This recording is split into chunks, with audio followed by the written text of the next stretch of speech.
di nuyu gërëm leen ci ànd bi ak télévision Futur Média ni samedi bu jot ñu dellu soit ak yéen ci jotaay bii la ñu tuddee quartier général wala QG comme ni ñu koy waxee ci réseaux sociaux yi alors ngeen kontaan ci di jàkkaarloo ak ñun itam ñu am mbégte di dellu si ak yéen samedi bu jot ci heure bi dëgg ñun li ñu gën a bëgg rek mooy comme ni ñu koy wonee ngeen koy defee noonu ci biir kër yi fu samedi jotatee ngeen reer ba noppi na ngeen ñu seetaan en famille loolu la ñu bëgg waajur yi dajale doom yi ñu toog àndandoo seetaan émission boo xamee ni amul interdit voilà donc ñun ñëpp ñu ngi fi balaa ñuy jàll ci leneen en attendant ñu recevoir invité yi je rappelle que maître Alioune Badara Cissé mu ngi préparé wu ci ginnaaw mu ngi ci loge bu télévision Futur Média comme ça mu rejoindre Alioune Badara Cissé ñu ngi koy defaral ba mu baax c'est ça donc il sera avec nous je rappelle que tey Sénégal ñooy célébrer Sarah wax nañu ko léegi ni moom def na 1 an ci boppu médiature de la République ñu bëri nag xamuñu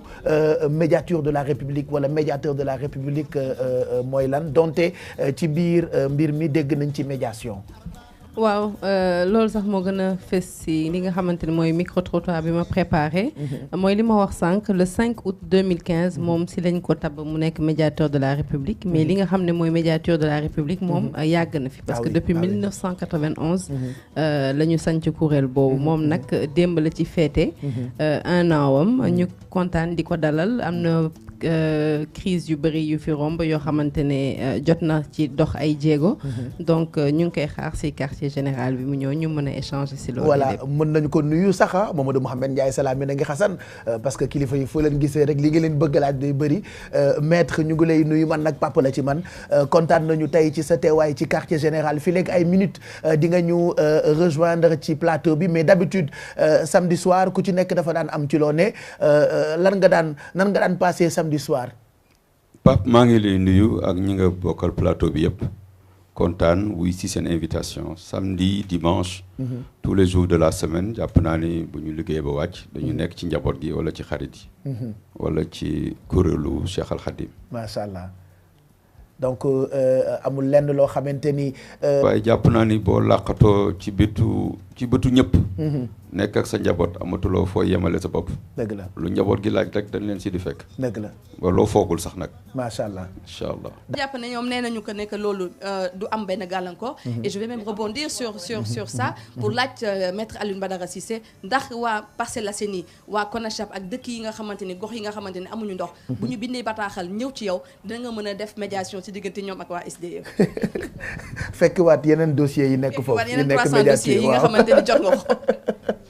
salaamaaleykum. aleykum salaam. wa rahmatulahi taala wa barakaatuhu. soxna si posé nga question bu am solo. waaye dama bëggoon balaa ma ci xuus tuuti rek. ma am ay kàddu cant ak ngërëm yoo xam ni war naa ko yëkkati. teg ko ci kilifa kër gi mu Youssou Ndour. tuutee des mu yées fukki at. bëgg-bëggam bu waxtaan wi eggoon. mooy tey dinaa bokk ci ñi diriger kër gi. yéene la bu mu amoon bu mat sëkk ci man. la ca topp mooy en octobre 2012. ànd nañu des missions à Kinshasa. mu nekk ministre de la culture gérer le volet francophonie. ma nekkoon ministre des affaires étrangères. mu amoon ñeenti fan yoo xam ni ñeenti fan yu tar la. ma xëy suba ci néegu hôtel bi di wattu. lam bi daanaka dafa dagg sama bopp de bout en bout. waaw. ma jël serviette bi teg ci. génn yem ci moom laa àndal. ñu dem ma faju àndaat ak moom ci otoom daanaka dañ doon daw bi ñu egsi. loolu su ma ko waxul wala waxuma leen ko yéen ñiy liggéey ak moom. amaana di ngeen umpale ci relation yi nga xam ni. am nga ko seq naa ko ak moom. dëgg la. bërkaat yi démb ci réception ambassade de France 14 juillet. mi ngi naan sama soxna gis nga ABC. fii laa ko def. macha allah. ma jàpp ne su ma ñëwee ci këram. nekk ak ay ñi muy liggéeyal. baax na ma yëkkati kàddu yooyu te du guléet. ci koor gi bi ñu jullee ba noppi nee na ko sama waay na nga war wax waa TFM ñu woote bés boo xam ne ñi xam ci yow lenn te dara taxul lu dul fa nga jaar ak ñoom ñu mën ñëw wax ci yow wallaay kon dinañ fi fanaan kon mënu ma deet loolu moom ëpp naa def macha allah macha allah macha allah donc Adja maa ngi ziar ñi fi nekk ñëpp Mohamed doyen Mami c'est ma sœur Sarah je m'incline Eva Tra madame excellente question très bon reportage Mamadou j'ai fait mes enquêtes avant d'entrer en salle merci jàpp naa ni loolu bokk na ci li nga xam ni moom la ñu sas au niveau de la médiature fépp foo xam ni société boo xam ni dafa am concession ak mission de service public liñ ko dénk sooke na wala mu am gàllankoor bu ngeen ñu ko waxee ñu yëkkati suñu kàddu dana saafara naam wala du saafara loolu ci nguur gi la aju waaye daanu yëkkati suñu kàddu ndax yeneen dëkk yi médiateur moo tudd l'avocat du peuple wala le défenseur du peuple effectivement kon nag loolu lu ñuy sawar lay doon mais ndox mi moom du rek mbiru Sénégal du rek mbiru Ndakaaru c'est pas parce que Dakar amul ndox rek que dañu war jóg takk ay brassard rouge Sénégal yëpp mboole seen problème mu ndox dafa am 2007 ànd naa ak président de la République booba ñoo ngi ci opposition muy wut nguur gi ñu ànd biir Fuuta mu dajeek ay xaleel yu yore mbaam wërale ko ak chambre à air di wuti ndox dafa taxaw xëy na ay rangooñam neexul di ko nettali waaye gis naa mu wadd ci dënnam ma jàpp ne problème la ci Sénégal alors qu'on a de l'eau partout on a le fleuve Sénégal on a différents lacs on a une nappe qui n'est pas bien loin le Maastrichtien n'est pas bien loin am nañu géej am nañu lu nekk mais volonté politique la ñu war a am jàpp ne li yelloo waa Ndakaaru moom moo yelloo ñeneen ñi nekk ci biir Sénégal te sori c'est le même peuple le même but même foi moo tax souvent ñuy faral di wax naan Sénégal yemul Ndakaaru dong Sénégal Fouta la Sénégal Podor la Sénégal Kaolack la Sénégal mooy bërëb yooyu ñu tuddee fin fond nga xamante ni yenn saa yi nga wàcc fa gis ñu ñàkk dara li ngay wax naan mooy est-ce que Sénégal sax la ñu nekk te loolu defe naa tey yóbbante yu bëri dina tegu ci loxo maître Alioune Badara Cissé j'aimerais qu'on ñu profité ci aussi bañ a def transition ak Sarah Cissé pour li nga xam ne nii waaj nañu ko surtout jëm ci rôle médiateur de la République. waaw Pape Cheikh ñu ngi dalal maître Alioune Badara Cissé bu baax encore une fois. mooy li ma wax sànq ñun au niveau de la rédaction def benn micro-trottoir doxantu naa diggante université marché Ouakam seeti sénégalais yi laaj leen ndax xam nañu li nga xamante ne moom mooy njëriñu médiateur de la République ci réew ak rôle bi nga xamante ne moo médiateur bi moom lay joué indi nañ ci nag ay leeral ak ay tontu nañ seetaan micro-trottoir bi te ñëwaat ci plateau. ci atum 1991 la ñu sanc kuréel bi di médiature de la République boobak léegi nag bari na ay médiateurs yu jiite kër ga ndax sénégalais yi xam nañu njëriñ bi kuréel gi am ci réew mi. médiateur ñu ngi koy woowee nit ki nga xamante ne si bu problème amee day dem waxtaan ak kenn ku ne ñi nga xam si ñoo seq problème bi ba ñooñu am déggoo seen biir. médiateur su ma juumul mooy ki nga xamante ne il se propose de rapprocher le point de vue des parties quoi te aussi. su ma juumul tam daf leen di jëm a proposer ay solutions mais moom amul maxaama bi nga xam ne daf leen koy imposer quoi. loolu muy joué mooy que bu fekkee problème am na maanaam ñàkk déggoo entre ñaari personnes bu fekkee am na médiateur bi mën na rapprocher parti yi ñaari parti bi mu ñëw xool ndax xool seen avis te bu xoolee seen avis ñoom ñaar jéem a proposer solution. mais c'est pas parce que bu proposer solution parti yi dañu war a d'accord ci kii bi mën nañu bañ. bu ñuy wax ay médiation damaa yaakaar ne képp kuy défendre nit ki da nga koy war di défendre ci lii yoon quoi mais lu dul yoon kenn waru ci mën a défendre doomu aadama. am na solo parce que war naa jouer rôle ba nga xam ne entre l'État et la population d'autant plus que tey sooy xool population amul confiance ci État kon lu mel ni comme ñun comme médiateur ba nga xam ne peut-être day ñëw représenter État bi ñëw gën a jege population bi kon daanaka lu am solo la vraiment man noonu laa ko gisee su nekkee loolu la. médiateur bi ndax xam nga ni mu tudd. wax dëgg neex yàlla xaw ma turam nag. médiateur yi fi am yëpp dañuy am turu médiateur rek mais mosuñoo ñëw ci population bi di leen ak état bi xool population bi dundee ak yooyu tey jii nag ñoo ngi jéem a laaj kii ñu invité kii di médiateur bi mu jéem ñoo expliquer jox ñu ay éclaircissement wax ñu lan mooy médiateur parce que sénégalais yu bëri xamuñu lan mooy rôle médiateur. jafe-jafe étudiants yi bëri nañ comme que moom mooy médiateur bi nag moom tax peut-être ni jaar na ci université bi xam na fi lu bëri war na ñoo mën a jàppale jéem a ñëw ci université bi tamit jéem a toog ak étudiants yi pour mën a xam ñoom tamit lan la ñuy dundee. en tout cas bi ñu ko nommé ba léegi man gis naa benn kii bu mu def mooy médiation bu mu def entre les enseignants ak état bi loolu moom seetlu naa ko parce que jot na ànd ak ñoom sax ba si sëriñu Mouride xalifa général de Mouride. bu fekkee ca daara ju kawe ga njëriñu médiateur am na luñ ci jot a xam fii si marché Ouakam donte ñenn ñi umpale wuñu ko ñu ngi sàkku nag ñu gën a dooleel li di médiateur de la République. daanaa dégg ñu wax médiateur bon xam naa aussi à peu près li mu médiation mais li nga xam ne mooy fonction am réellement mënuma dugg ci détail yooyu parce que am na ci partie yoo xam ne daf ma ump.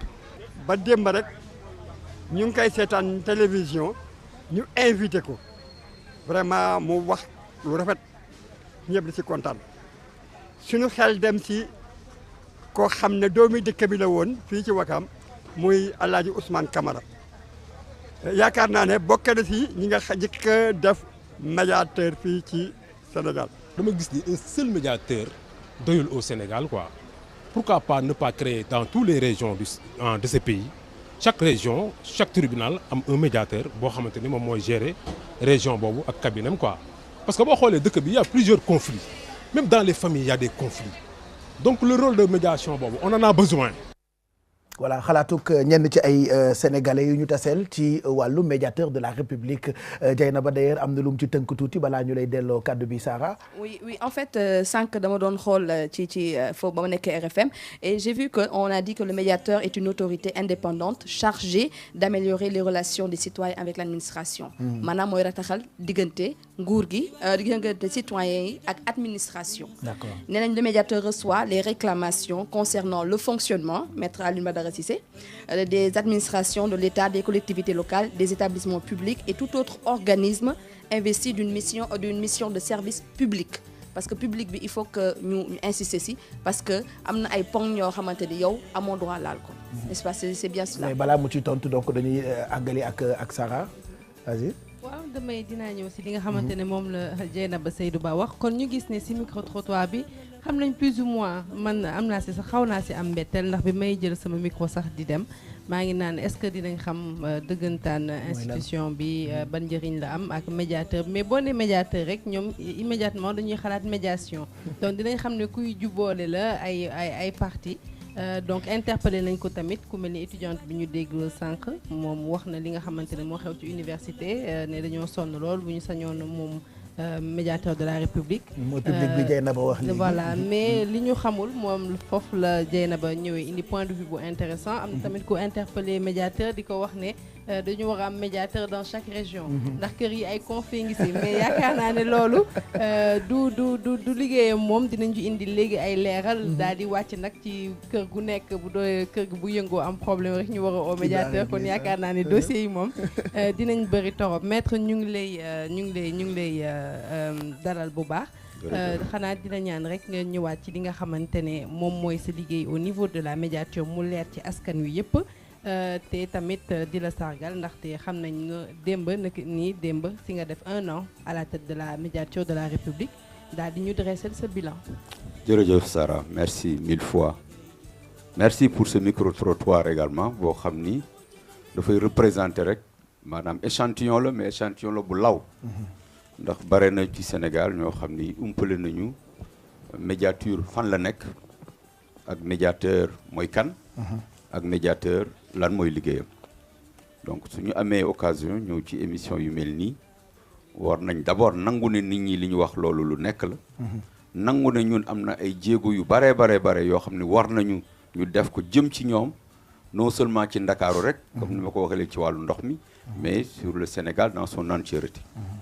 médiateur am na ku ko wax léegi ki ko tàmbali mooy le président Ousmane Camara en 1991 bi mu noppee juróom-benni atam ndax loolu lañu ko fal juróom-benni at yoo xam ne kenn du ko yeesal bi mu paree ñu jox ko Seydou Madani Sy bi mu noppee ñu jox ko Doudou Ndir bi mu noppee ñu jox ko le professeur Serigne Diop moom laa remplacé daaw ci waxtu wi donc mu nekk ay nit ñoo xam ni ñu Sénégal am ci ñoom yaakaar lañu.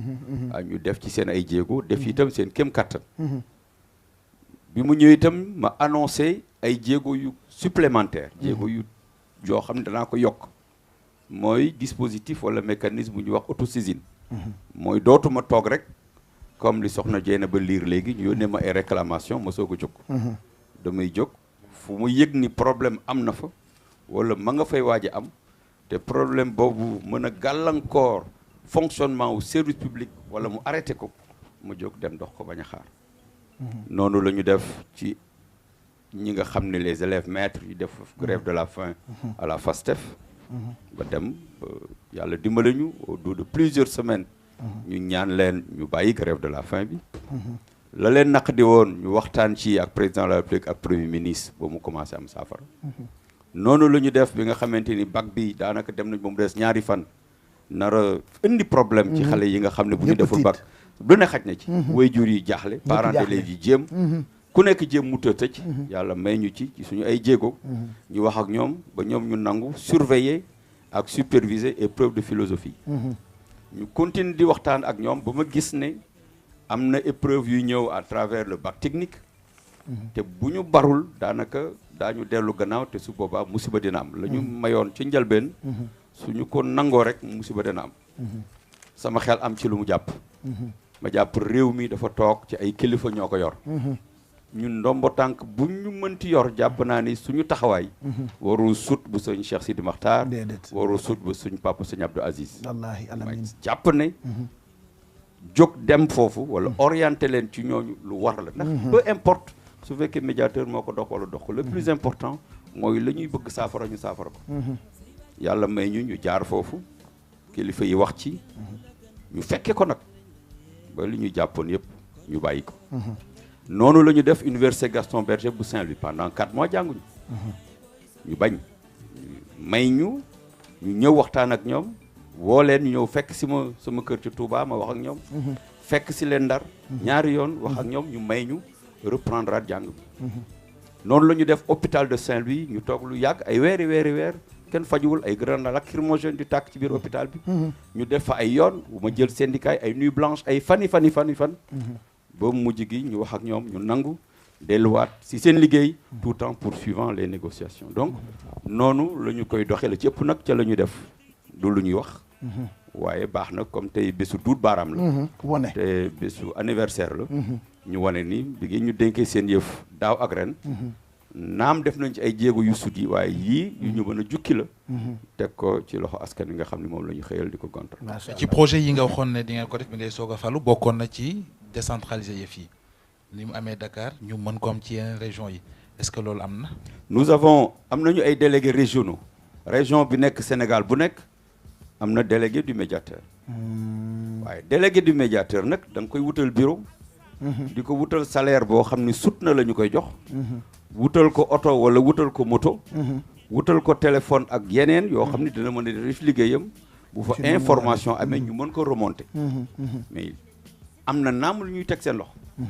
waaye jàpp naa ni loolu am na fu mu mën a yem ca la ñuy xaar ci ñoom ci liggéey bi. am na conflit yu bare yuy am ci région yi may jóg di fa dem. te délégué ba fa nekk sax du yëg ni loolu xew na fa du ñu ko jox ñun. ñun yeneen source lañ koy yëgee. donc baax na on a un programme de coopération avec Luxe Développement jàpp naa ni suñu ko reprendre daañu mën a équiper les délégués régionaux du médiateur. soo demee France par exemple le médiateur a des adjoints. Sénégal du noonu donc xëy na bu ñuy déposer suñu rapport annuel. ba di def ay observations au chef de l'État. dana am ay points yoo xam ne daañu ko jukki. pour que moom mu xam ni texte bii ñu adopté depuis 1991. il faut baax na ñu yeesal ko parce que su ma tukkee léegi. kenn du signé dara. amul délégation de signature boo xam ne mën naa ko jox kenn. d'accord ci ñi may liggéeyal. pour que ñu mën a valablement signer tous les documents qui émanent de la médiature. c'est un gros problème. bokk na ci ay pàcc yu bare donc tu as 1000 fois raison. Voilà. L'institution existe les délégations régionales existent mais war nañ leen étoffer jox leen ay jumtukaay. ñu mën a justement man dama bëggoon nga rebondir tuuti ci mode de financement naka la ñuy financer médiateur de la République bi budget bi ndax état bi moo leen koy jox ndax ONG yi dañ leen di jàppale comment vous êtes financé parce que c'est important pour la situation bi ngeen di def auprès du peuple. alors ba may ñëw en août de l'année dernière. amoon na une partie importante du budget du Sénégal qui était allouée à la médiature dans un compte logé au ministère de l'économie et des finances amoon na itam benn coopération internationale avec Luxe Développement qui nous venait également en appoint sur le simple point, enfin pour la plupart des points, sur la gestion des délégations régionales. Malheureusement bi ma toogee ak léegi ñaareelu pàcc boobu ma wax léegi dafa xaw am problème. Donc ñu ngi waxtaanaat ak Luxe Dev pour que ñu mën ko reconduire. Parce que c'est un montant quand même assez important et qui nous aide beaucoup à étoffer de nouveau délégations régionales. Mais ba ma toogee ak léegi budget Sénégal lay fonctionner. Maître Alioune Badara Cissé gis naa sa interview fan yi ci presse bi. ci rajo yi itamit wax nga ci nee nga plus de 300 dossiers nga géré depuis bi nga toogee kon ci bopp voilà ci bopp médiature bi. am nga dossier yoo fa fekk mais yow sa personnellement 300 dossiers nga géré mais yan ñoo ci gën a fës parce que dañoo gis ne foncier moom litige foncier moom problème la fii ci Sénégal est-ce que yooyu ñoŋ na bu baax a baax ci dossiers yi nga xamante ni yor nga ko donte sax da nga am droit de réserve amoo droit wax ci yenn dossiers yi nga xamante ni yaa ngi ciy liggéey.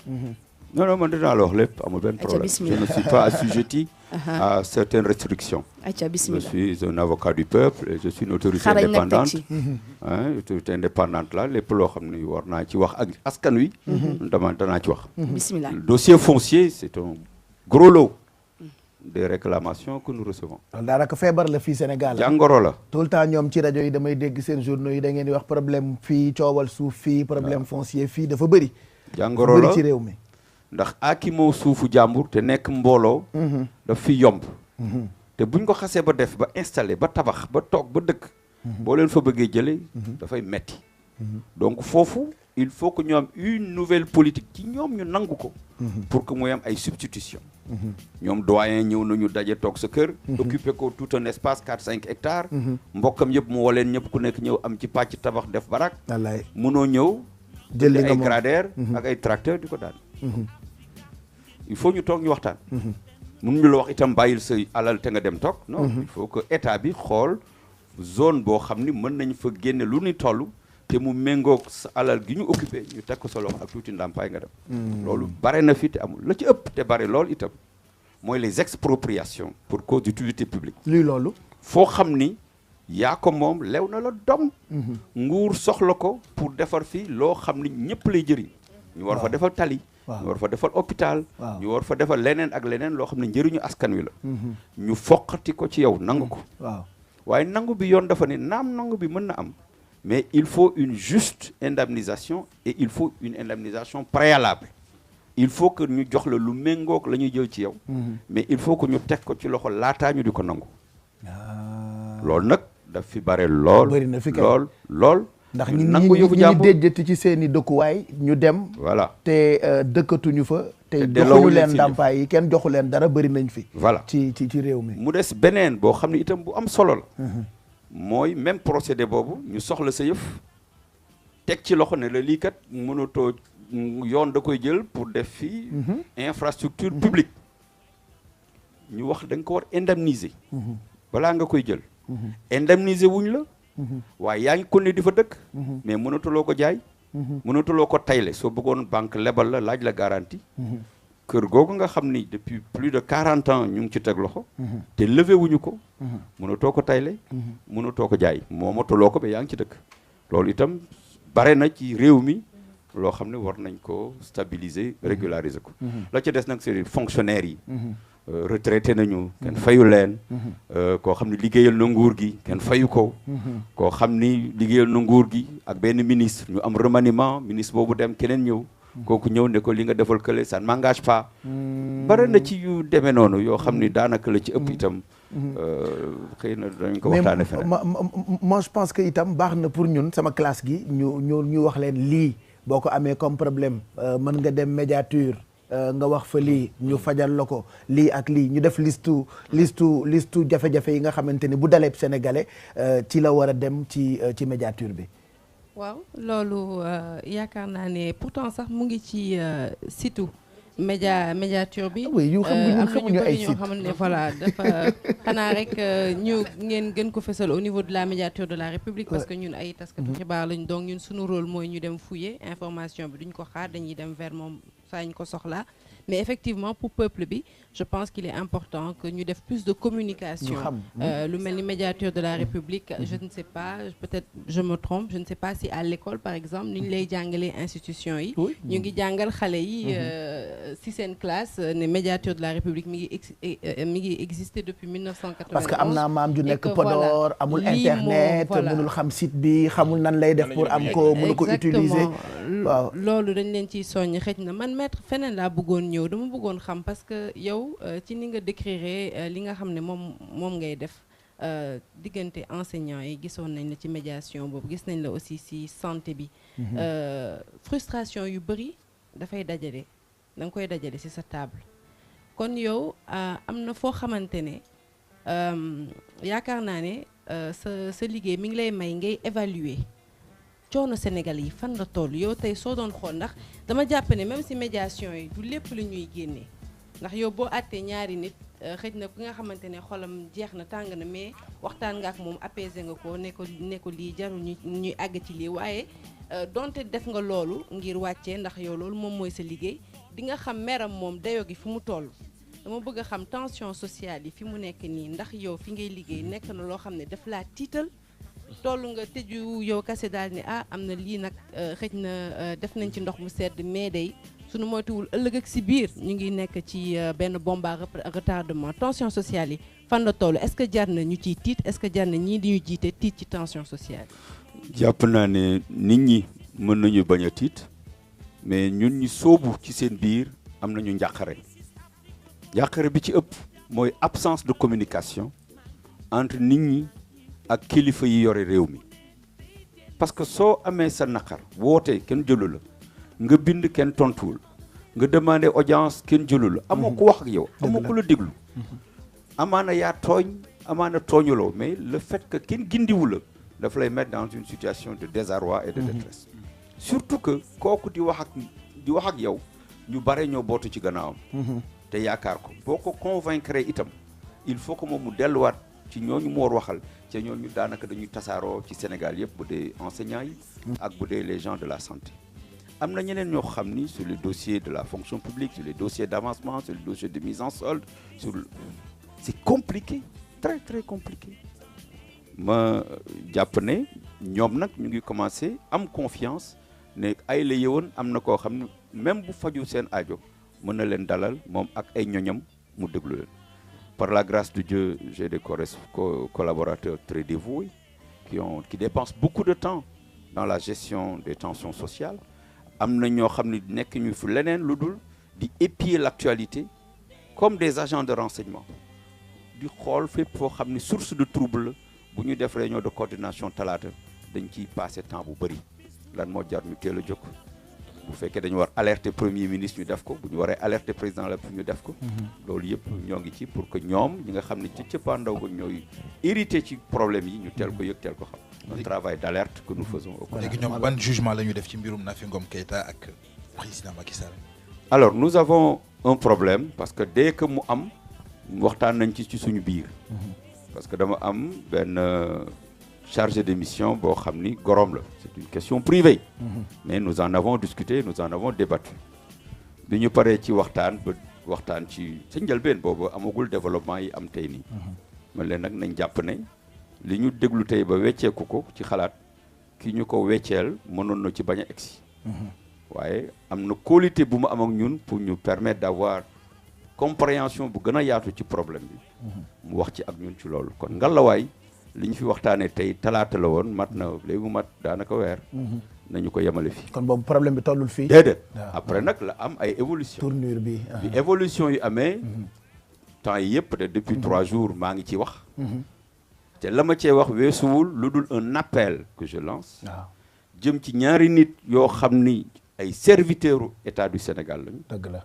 ñaan leen ñoom ñu jël Sénégal jiital ko ci seen kanam te teg ko ci seen bopp du goroganti ko boot ko tingom ko jàpp ni kenn egsiwul feneen ci benn maqaama boo xam ni moo sut réew mi te lañ ñu dénk te ñu war ko jàpp suba ngoon guddi ak bëccëg mooy lañ ñu dénk nañ ko doxal nañ ko rafetal te nañ ko sellal ndax cëppaandaw ga mooy ëllëg bu gone yi ñëwee te toll ci loolu ñu jox leen ko ci anam gu gën a rafet nan ñu ko joxe woon ñun na ko Ousmane Camara yore woon na ko Madani yore na ko Doudou Ndir yore na ko Serigne Diop yore saa su nekk ñu ngi may woo di ma jaajëfal saa su dara xewee ñoom ñëpp ñu bàyyi seen soxla ñëw teew sama wet nekkul su lu doon ni kii kat suñu rakk la suñu doom la jël na loo xam ne ñun ñoo ko yore woon ndamam suñu ndam la. mais yow nag sa ay gi dafa tombeek ay problème yu garaaw problème mu njàng meeg njàngale mi diggante Nafi Ngom Keïta ak président de la République ak ay coow yoo xamante ne ñun dañu jàpp ni dafa sensible mais franchement bëggee wuñu ko noonu ñun askan wi. li ma wax sànq rek jàpp naa ni yooyu yëpp ñu ko war waxtaanee bu ñu ko waxtaanee jàmm rek kay am. parce que ku ci nekk dañ la dénk loo xam ni mais mënoo sut Sénégal. Sénégal moo la war a gën a leneen lu ñu la war a mën a teg. je dis souvent parce que man am na fu ma jaar aussi te yàggul. mais je me suis toujours dit que le Sénégal mérite toutes les patiences. réew mi jar na lépp lu ñu la teg nga tegoo ko. parce que dafay jeex. très bien maître boo ñu ko permettre voilà. kon na lépp rafet internaute yaa ngi réagir en même temps beaucoup de questions même man sax mu ngi bëgg a laajte Alpha ngi bëgg a laajte demal Mohamed waaw balaa ñuy fekk Marianne Siva ci régie bi waaw demal di ku ñu xam ci wàllu politique wax nga ko sànq ànd nga ak président bi mu yóotu réew mi yéen a ngi ci opposition bi tey ngeen falu nga rangé wu fële ca médiature de la République président moo la ko fal est-ce que nekkul li nit ñi ne da nga koy gêner ci doxalinam moo tax mu casé la foofu wala dañu dem ba xam ne yow mënatoo indil APR doole ñu far la casé foofu wala ndax yow yaa ko sàkku pour dem fa. ba ma jógee APR c'était en novembre 2012 ma passé service jox ko Mankeur Ndiaye au ministère des Affaires étrangères. ñun ma may xanaa kon yow da ngay bàyyi APR ma leen may APR may bàyyam. j'en suis le géniteur. Pardon? Tout parti bi sax waaw. Bon. APR, c'est ça. À la fin du mois de novembre. J'ai été exclu du secrétariat exécutif national. J'ai été déchu d'abord de mon poste de coordonnateur national de l'APR. Un peu plus tard, exclu du secrétariat national et de toutes les autres instances du parti avant la mi-2013. Maanaam 2013 bi muy xaaj. fekk na lépp luy kuréelu décision bu APR dàq lañ ma fa. Vraiment depuis 2013 août maa moom sama bopp dew ma benn réunion woowu ñu ma dàq nañ ma mais vraiment souffrez que je reprenne ma robe d'avocat fépp foo xam ni sama cëggal guy may na ma lonk ko fa ma wut portemanteau lonk ko luy cëggal guy mooy sama décision ultime.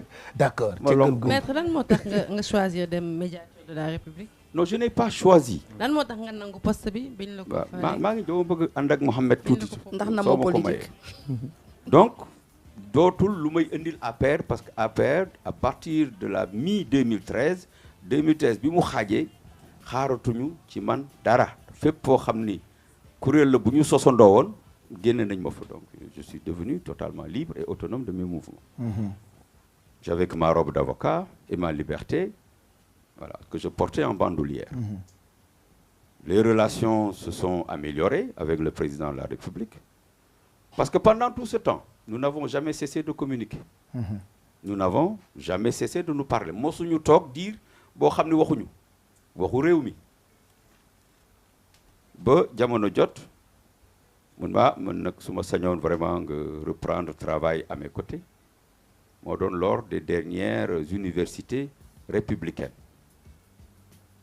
bismillah ñu dox di gisee di waxtaan di weccee xalaat ba mu jàpp ne médiature tolloo naag foo xam ni war na ko ma mën a dénk ngir ñu mën a dalal dëkk bi tuuti waxtaan ak nit ñi. parce que aussi j'ai un atout man awma sens interdit. yàlla may na ma ba ñëpp laay waxal fu nekk laay dem. du sama ngóora nag yàllaa ma ci dimbali rek. mais j'ai accepté la médiature c'est un endroit excellent pour servir son peuple. médiature ak fi nga nekkoon fan moo la gën a. fi ma nekkoon fan. affaire ci APR bi ak. ak ministère des Affaires étrangères. mais à l'APR je n'ai jamais gagné un rond jamais. Mohamed. Il ne faut pas. Attendez, c'est un point sérieux. Non, attends. En fait, attends, s'il vous plaît. Oui, vous n'avez jamais gagné un rond, mais vous avez gagné le mérite d'avoir accédé à la magistrature suprême. S'il vous plaît, je vais revenir sur ça également. Et j'ai une question aussi. Oui, mais vous allez y aller calmement. Entre avocats et journalistes, on se comprend parfaitement. Je suis très à l'aise ici. Allez-y. Il ne s'agit pas pour moi, Diap, APR ou le Bayeko, ce n'est pas le point important. APR, je l'ai couché de mes propres efforts. J'ai dit et répété, zéro le nuon plus 2. Donc, que l'APR, dans un moment de croissance, ex au pouvoir, il y a carni sur la touma, mais tout à fait normal. Qu'est-ce que vous voulez que ça me fasse? Je disais que ça ne me faisait ni chaud ni froid. Je suis allé faire autre chose. Et j'ai gardé avec chacun d'entre eux les meilleurs rapports possibles. Mais vous avez surtout que nek médiateur de la politique. Voilà, en fait, c'est ça. Solna Samadal, dem vacances citoyennes, cérémonie de lancement. C'était un moment administratif et gouvernemental, mais c'est également un moment politique où j'ai rencontré beaucoup de mes connaissances, des jeunes que moi j'ai formés de mes propres mains et qui sont aujourd'hui dans la haute administration. Maître. Maître Norman. Non, en fait, xam nga dañoo bëgg wax ñu mu léral ci bop sénégalais ne que nek médiateur bo nekkee médiateur da ngay ajandi sa activité politique, n'est-ce pas cela? Tax na mo politique maître parce que yow ni nga bëggee politique un fin politicien. Loolu la bëggoon wax. Voilà, c'est ça. Ndax di nga ñëwaat waaw bo paré ci sama di nga ñëwaat. Alors, japp naa ne li may def médiature politique le suba ba ngoon parce que tout le temps yaa ngi ci naqaru doomu aadama yi. Alors si la définition bi nga xam ni moom lañ ko jox c'est l'administration de la cité mooy doxal dëkk bi ak xam problème yi lan la ak jëkko jéem a saafara loolu rek laay def suba ngoon. Super léegi Mamadou Ndiaye balaa ngay la ca topp mooy politique naa avec le président Wade de 82 ba 2004 ci laa soog a dugg administration diir boobu yëpp avocat laa woon. En 2004 je suis conseil spécial Macky Sall. am diir mu cumulé ko ak ministère des sports. jamono Guy Stéphane Fakri et tout ça ma nekk son directeur de cabinet ñaar fukki fan. moom mu dem États-Unis ne ma xoolal ma kan nga jàpp ne buñ ko audité ñu mën ko jël mu jox ma ay tur. ma xool leen bi mu ñëwee ma ne ah diw ñu jël ko jox ko. ñu toog fa tuuti ma dem secrétariat général du gouvernement def fa lu yées ñetti at tuuti. bi mu génnee bon ma ni ko su mooy du ma la bàyyi nañ dem ñu wuti ko. On est resté près de 4 ans et 3 ans et demi à chercher le pouvoir et on l'a eu. J'ai fait 6 mois aux affaires étrangères, dans les mêmes termes dont parlait Mohamed tout à l'heure. Oui, je suis parti. Et je ne m'en suis pas plaint. Mais avec beaucoup de frustration quand même, maître. Pardon? Avec de la frustration quand même. Entre nous, vous n'allez pas nous faire croire quand même que vous n'avez pas eu mal. Vous avez forcément ressenti quelque chose. C'est humain. J'étais à la Mecque, malheureusement pour les autres. On ne va pas relater les faits parce qu'on sait tous un peu comment ça s'est passé. C'est pour vous expliquer pourquoi je n'ai pas eu de frustration ou de ressentiment. Pas d'amertume, ne serait-ce qu'un peu entre nous, maître. J'étais à la Mecque. Oui. C'est un cadre où cela n'a pas cours. Sarah Baïsan papa dit. C'est le lieu privilégié de l'exercice de la foi et de l'acceptation de la décision divine. Je n'ai pas vacillé un seul instant. J'ai parlé à ma mère, j'ai parlé à Serigne Cheikh Sidi Mokhtar, j'étais avec mon épouse, j'étais l'homme le plus heureux au monde. Je n'ai jamais baissé le front, je n'ai jamais adouci mon langage. Je suis resté fondamentalement le même. Et aujourd'hui que je sers la République au niveau de la médiature, je reste aussi le même. Un retour en politique, c'est la dernière question parce que là, on met la pression. Un retour en politique, oui ou non? Dieynaba vous a dit que pendant la durée de mon mandat... Vous n'y avez pas droit, effectivement. Dieynaba vous a dit que pendant la durée de mon mandat, faire de la politique est incompatible. Contentons-nous de bien terminer et bien remplir les 5 ans que j'ai devant moi et que Dieu nous prête vie à vous aussi. Et après, on verra bien. xam nga xale yi dañu sànjaafu ko ñu xamul. Je te jure. xam nga diggante Sylla Muñal ak tonton Aada.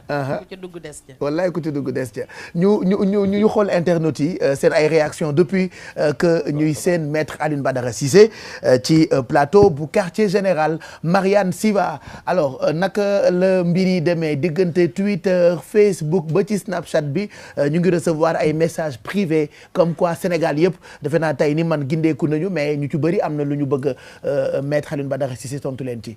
waaw Pape Cheikh ni nga ko waxee noonu la ñi réagir nag bëri na mais ñuy fàttali ne mënuñu jël question yëpp.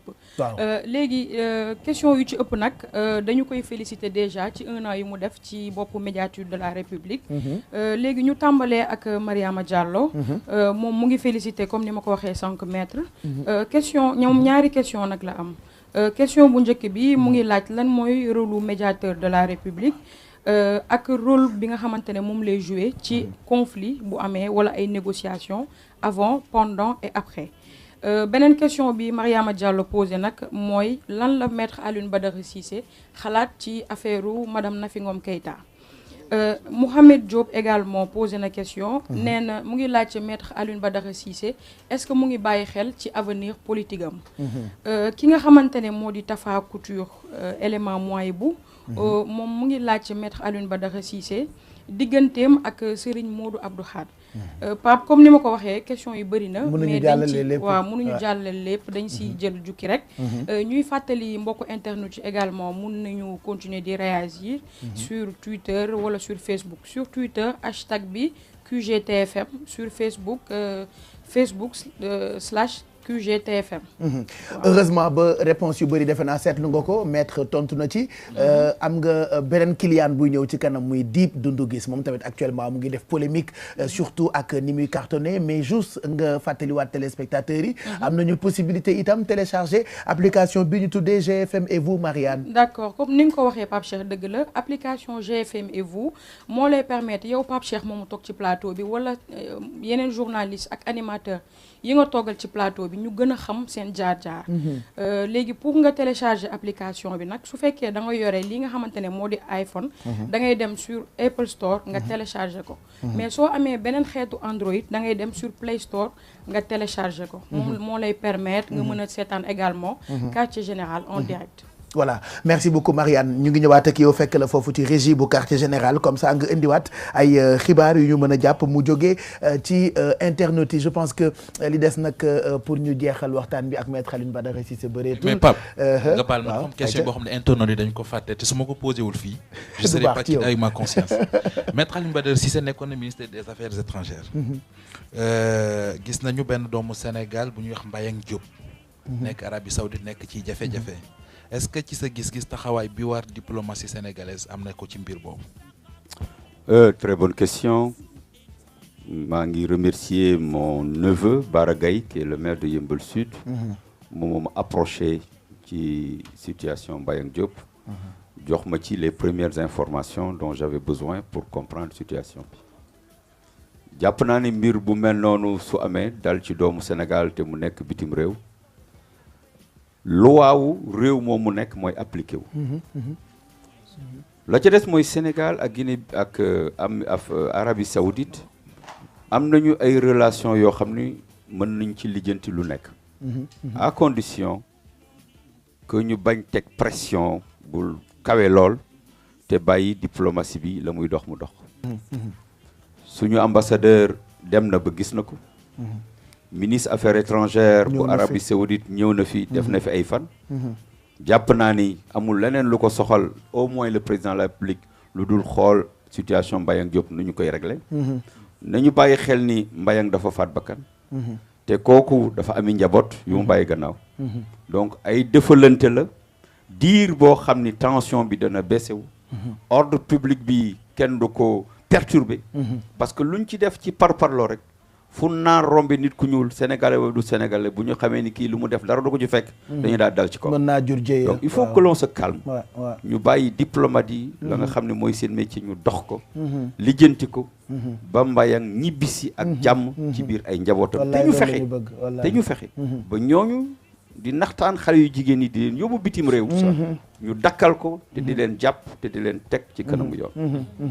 alors le rôle du médiateur Dieynaba egsi na ci il a expliqué mooy lépp loo xam ni problème la diggante citoyen sénégalais ak nguur gi état central ak maire yi ak conseil départementaux yi ak bépp société boo xam ni mission de service public la am muy Sonatel di Sénélec SDE et cetera et cetera sama diggante ak Serigne Modou yàlla na ko yàlla yërëm te jéggal ko amiin Serigne Modou Abdou Khadre doomu Serigne Abdou Khadre mooy doon taawam bi sëñ bi wàccee liggéey moom moo ko wutu Serigne Modou wàcc na liggéey moom ci boppam rakkam Serigne Cheikh moo yore suñu kër mooy xalifa sëñ Abdou Khadre ñu ngi koy ñaanal suñu borom mu may ko wér-gu-yaram ak gudd fan man ci sëñ Abdou Khadre laa jébbalu fa laa bokk mooy sama buntu ci Serigne Touba loolu mooy sama diggante ak ñoom Touba sax nga dëkk ñibbi naa Touba yàgg na j'ai établi ma demeure mon domicile et ma résidence waaw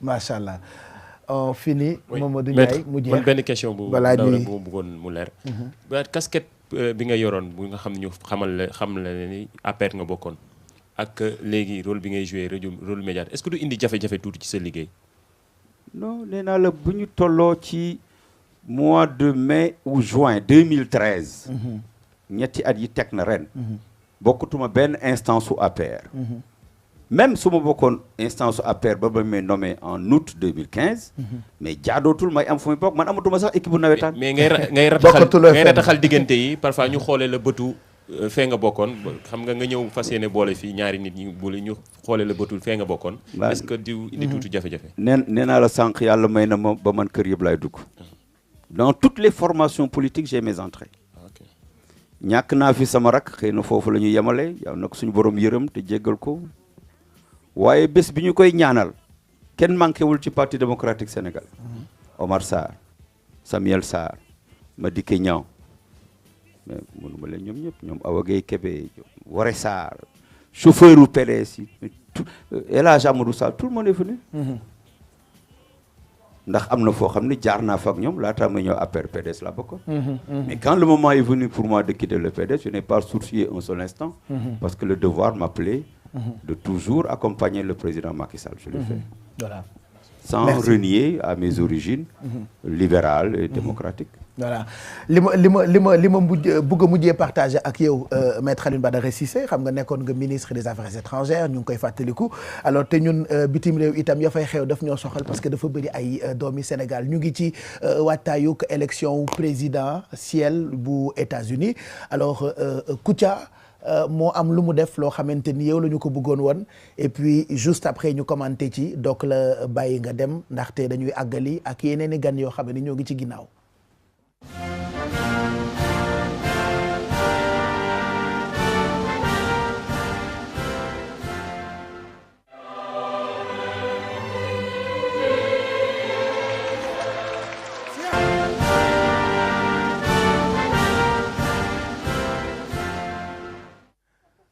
Kouthia Trump ak Mariam Clinton ñoom ñaar kan mooy dem Maison Blanche xamaguñu de toute façon désormais chaque samedi Kouthia ak Mariam ñoom dinañ def seen meeting comme ça ñun tamit ñu dund ko comme ni ko ñëpp yi dundee et puis lépp lu xew ci dëkk yëpp ñoom ñaar dinañ ñu ci am luñ ci may tuuti donc Kouthia Trump la ak Mariam Clinton monsieur le ministre maître Alioune Badara Cissé nekkoon nga ministre des affaires étrangères defe naa tey jii boo déggee discours Donald Trump ñi nga xam ne ñoo soqeekoo Sénégal ak ñeneen ak ñeneen ay discours am la ñu gën a ragal ah. J'ai eu le bonheur d'accueillir à Dakar en 2012 soxna Hillary Clinton. mu nekkoon ministre des affaires étrangères bu Amérique. dégg naa ku baax la. mu nekk ak moom ñaari fan. fekkaat ko New York vers la fin du mois de septembre. jàpp naa ne Amérique pour la première fois. au parti démocratique am soxna soo xam ne investir nañ ko. mu commencé am position bu am solo ci sondage yi. Amérique nag démocratie la. amul góor amul jigéen amul ku xonq amul ku ñuul. képp koo xam ne askan bi yow la gën a wóolu rek yow la ñu jox seeni carte. mais kontaan naa ci Kouthia gis ko mu dellu si ci kër gi. parce que bi mbir mi amee waxtaan naa ci ak moom lu yàgg waxtaan ci ak Youssou lu yàgg. ak ñeneen xam naa ci biir réew mi. kon yeggoon na médiature de la République. yeggoon na médiature egg na fu ko raw. ma woo ko mu ma mais maa ngi Fuuta maa ngi. gis Kouthia. He's an outstanding comedian. It is my belief that we owe him an awful lot. He participates in a wide range of what is making us a democratic country. He plays a major role. Kouthia deserves our due respect. We have to pay him tribute and not wait until one day comes, as it will all happen to all of us, that he's gone, for us to sit down and say we've lost a major citizen. Kouthia, I'm glad you're back and never quit again. Merci en tout cas maître ñu ngi lay gërëm bu baax di le féliciter encore parce que defe naa tey boo ñëwee bokk ak sénégalais yi at bi nga def ci bopp médiature de la République partagé ak ñun surtout loo xamee ni peut-être xamuñu ko woon donc émission bi tey bu jeexee dina tax askan wi ku ci amati jafe-jafe yu toll noonu ñu dem médiature de la République dinañ leen fa recevoir bu ko defee jàppale leen ñu ngi lay gërëm bu baax yan kàddu ngay jox sunu xarit ci nga xam ne ni ñooy seetaan waxtaan bi depuis 5 mètres. ñu ngi ziar bokku Sénégal yëpp. di leen baalu àq ci kàddu boo xam ne jib na te tegganuwul waaye jàpp naa ni émission bi bu fi amoon itam dana am ku attirer suñu attention. ndax yàgg naa di ko seetaan laacaa ngeen di ma dalal. kon jàpp naa ni émission la boo xam ni waa Sénégal ñu ngi koy rafetlu. lu mu yàgg-yàgg lu mu guddi ñu ngi toog di ko seetaan ndax njëriñ rek la. émission la boo xam ni day représenter li xew ci suñu ay biir kër. di waxtaanee ay préoccupation yoo xam ne ku ci nekk ci ñun am na ko. di xaar ñu am gan gu ñu gindi. kon nag yéen ñi ci nekk yal na yàlla gën di leen leeralal seen i xel. di jubal seen i kàddu. muy jóge ci yéen di jëm ci ñun. et toi Pape Cheikh je te félicite. Merci beaucoup pour tes multiples capacités d'avoir de la duplicité, non pas dans le sens subjectif, mais d'être un élément transversal. Merci. Je t'ai vu te bonifier terriblement. Machallah. Merci. Tu es formidable. Merci beaucoup. Félicitations. jërëjëf merci beaucoup maître Alioune Badara Cissé ñu ngi lay gërëm bu baax ci ni nga nangoo ñëw nii rek la ñi la ñu ko bëggee.